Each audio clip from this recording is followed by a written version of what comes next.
So here at the live desk now, where we're taking a look at poverty in Kalamazoo, and the numbers are sobering as they are hitting some record rates. Look at this. These are new numbers out today. The poverty rate went up 5% in 2009 to 36%. That number is the same rate as both Flint and Detroit, the highest in Michigan. The numbers are even scarier when you look at how this impacts kids. 45%, nearly half of children living in the city of Kalamazoo, they're living in poverty. That is up an alarming 13% from 2008. Here at the live desk with Jeff Brown. He's the executive director of the nonprofit Poverty Reduction Initiative. Jeff, thanks for your time tonight. Sure, my pleasure. These are sobering numbers. What is driving this?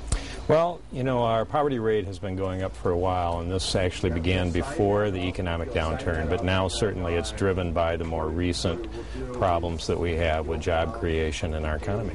We're talking about who's most vulnerable. It would see the children profiled in this study, 45% of them living below the poverty line. Yes. Where does that rank in the state of Michigan? And you say it gets even worse when you start looking at particular minorities who are affected. Yeah, kids are at the high end, unfortunately, of our poverty rates in Kalamazoo. And, you know, and I would say by extension, certainly these numbers are not unique to Kalamazoo. You will find very high numbers in this census data around Grand Rapids and other communities in West Michigan as well. We have some real problems around poverty. So this is indicative of something that's happening, although the study was done in Kalamazoo, this is indicative of something happening statewide? Yes, this is 2009 census data, and this information is available for counties and cities. And if you really dig down and look at the real detail, you'll find that we have some enormous problems with poverty.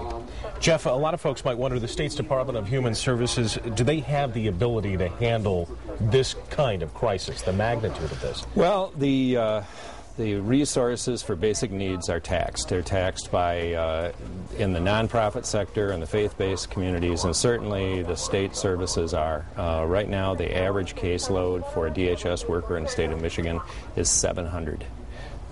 You really can't do casework with 700 people. You're basically processing paper and trying to make sure all the T's are crossed, and the I's are dotted, and all the forms are done correctly, and then you move on. So it's not, you know, the kind of thing where you can work toward prevention or reduction. And you imagine all the people falling through the cracks as well. What else Yes. do you think can be done to address this problem? Well, there's a variety of things that need to be done to address the problem. We need to have a conversation around poverty reduction, about poverty prevention, get upstream on many of these items.